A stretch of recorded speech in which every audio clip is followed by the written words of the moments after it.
लग्नाचे दागिने म्हणजे श्रीमंत पेशवाई दागिने, नाशिकचे सुप्रसिद्ध सराफ मयूर अलंकार सराफ। ताज्या बातम्यांसाठी नाशिक न्यूजच्या YouTube चॅनलला सबस्क्राईब करा आणि बेल आयकॉनला प्रेस करा।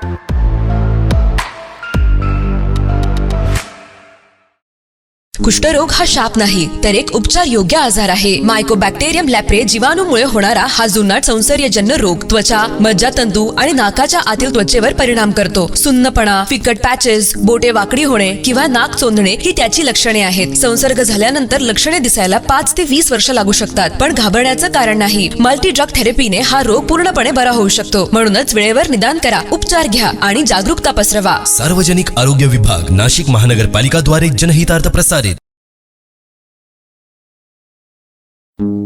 नाशिक महानगरपालिका द्वारा एक विशेष सूचना। नाशिक शहरातील थकबाकीदार मिळकत धारकांना कळविण्यात येते की 23 फेब्रुवारी ते 5 डिसेंबर 2024 या कालावधीतील थकीत मालमत्ता कर एक रकमी भरल्यास शास्तीतून 95% सूट मिळेल। मालमत्ता कर भरण्यासाठी सार्वजनिक सुट्टीच्या दिवशीही सर्व वसुली कार्यालये सुरू राहतील। नाशिक महानगरपालिकेच्या मालमत्ता कर विभागाद्वारे जनहितार्थ प्रसारित।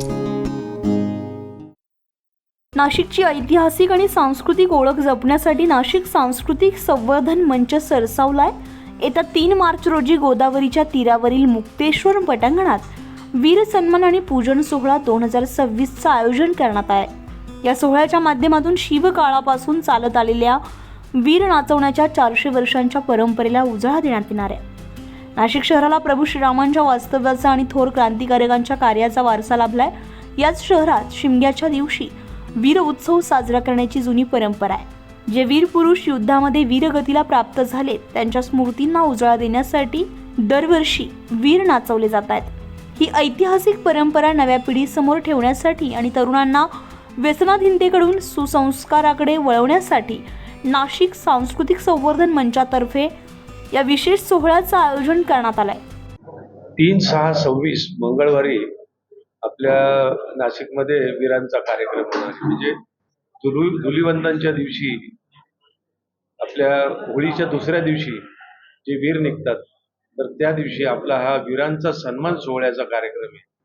त्या दिवशी फार मोठ्या प्रमाणामध्ये आपण हा कार्यक्रम साजरा करून जे नाशिक शहरामधनं सगळीकडनं जे वीर येणार आहेत त्यांच्या सन्मान सोहळ्याचा कार्यक्रम आपण महापौर, कलेक्टर, पोलीस कमिशनर, महसूल आयुक्त या सगळ्यांच्या हस्ते आणि आमचे इतरही सगळे संस्कृती संवर्धनचे पदाधिकारी यांच्या हस्ते आपण या सर्व वीरांचा आपण सत्कार करणार आहे। त्या दिवशी पोलीस डिपार्टमेंटमध्ये जे पोलीस शिपाई जे ड्युटीवर असताना जे लढताना कामी आले त्यांचा सुद्धा सत्कार सोहळा आपण त्या दिवशी आपण करणार आहे। या सोहळ्यात जुन्या नाशिकसह पंचवटी, सिडको आणि सातपूर भागातील विविध वेशभूषा केलेले वीर सहभागी होणार आहेत। पारंपरिक वीरांसोबतच देशांसाठी प्राणांची आहुती देणाऱ्या पोलीस दलातील शहीद जवानांच्या कुटुंबियांचाही यावेळी सन्मान केला जाणार आहे। पोलीस दलाच्या बँड पथकासह आणि देशभक्तीपर सुरांनी संपूर्ण गोदाकाठ भक्तिमय होणार आहे।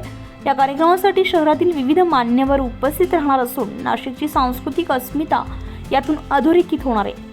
संजय परमार, नाशिक न्यूज, नाशिक। ताज्या बातम्यांसाठी नाशिक न्यूजच्या YouTube चॅनलला सबस्क्राईब करा आणि बेल आयकॉनला प्रेस करा।